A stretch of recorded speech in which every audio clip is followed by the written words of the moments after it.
Good evening, and welcome to another edition of Reading with David.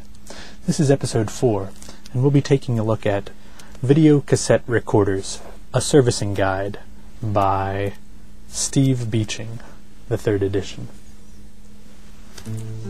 If you've got your copy, go ahead and open up to page 91, and we'll begin with the section titled The Delay Line.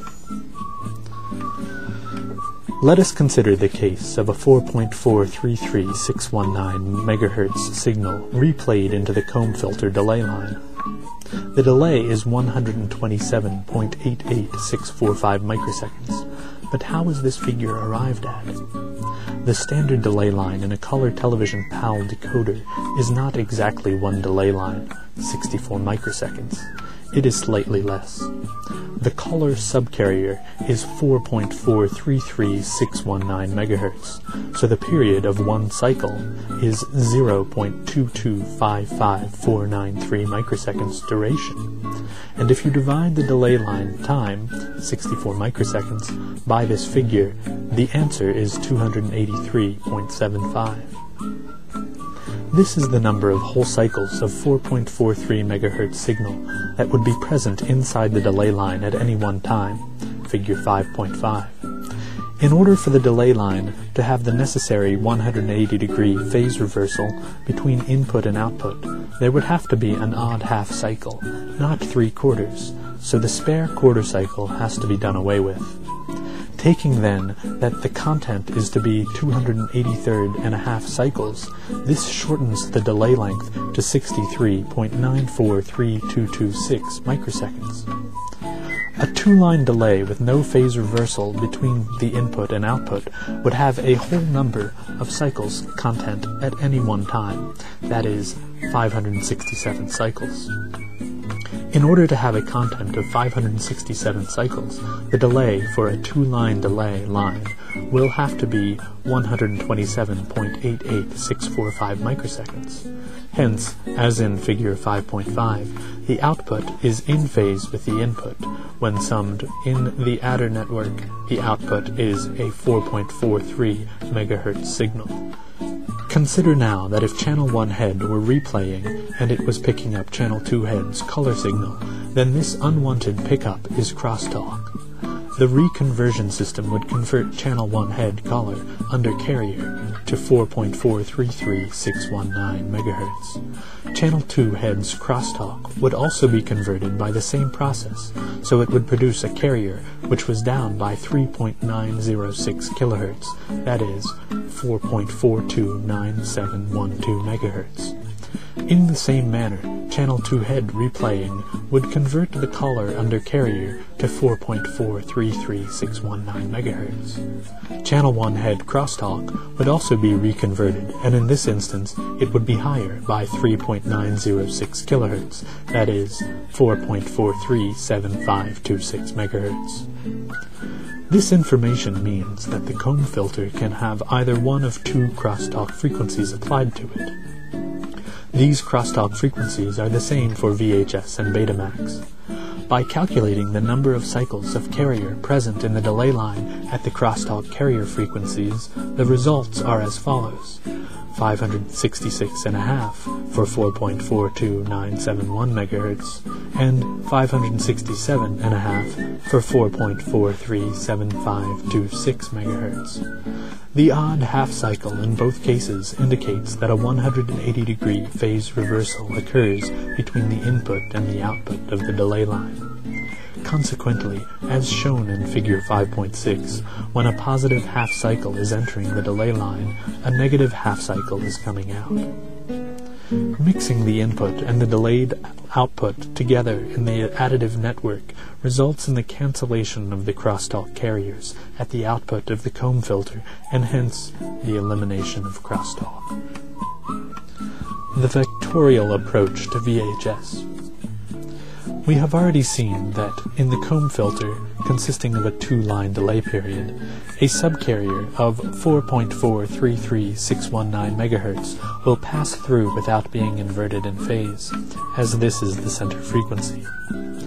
color crosstalk frequencies, replayed by either video head, will be 3.906 kHz either side of the center frequency.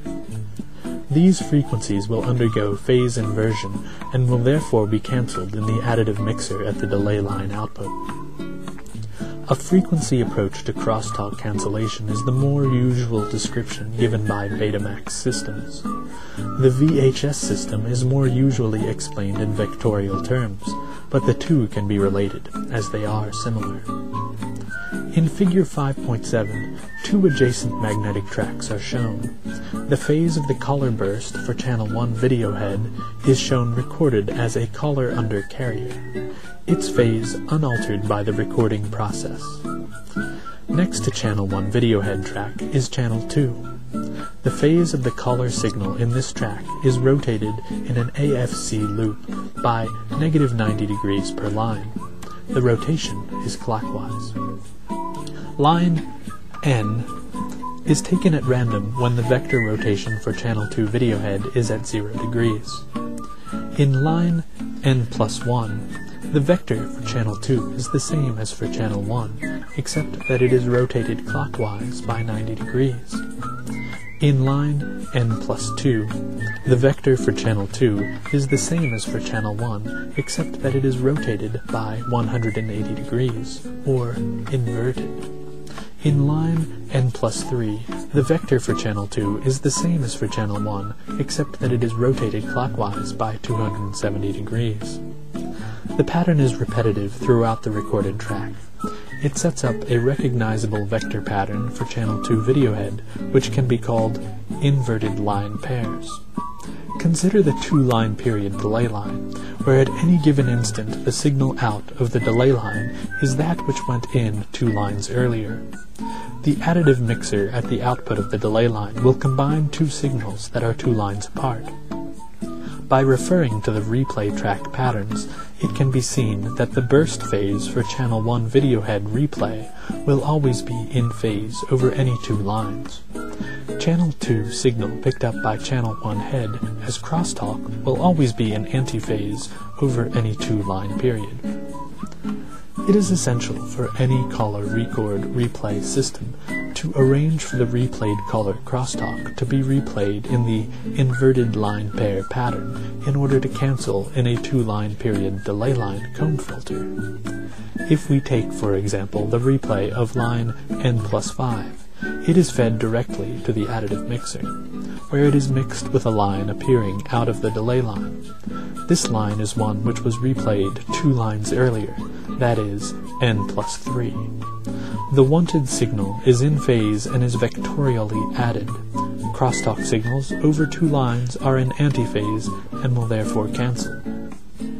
It is easy to see that when Channel 2 color under signal is recorded whilst rotating it by -90 degrees per line, it sets up the inverted line pairing pattern.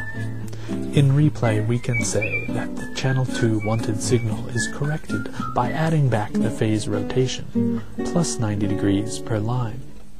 In doing this, the Channel 1 video head signal is replayed as crosstalk, and as it was not phase modified during recording, it is affected by the correction process. The correction process of adding 90 degrees per line to Channel 2 replay head will cause the unmodified Channel 1 crosstalk to be phase rotated by plus 90 degrees per line. Crosstalk will be fed to the delay line in the inverted line pairing pattern. It can be proved that by rotating the vectors by plus 90 degrees per line, that the swinging burst will be converted to inverted line pairs and cancel. It can be seen later that the 90 degree per line is added back in modulator 2 by a mathematical process, and that the Channel 1 crosstalk in a Channel 2 replay situation is modified by -90 degrees per line. Sweet dreams and good night.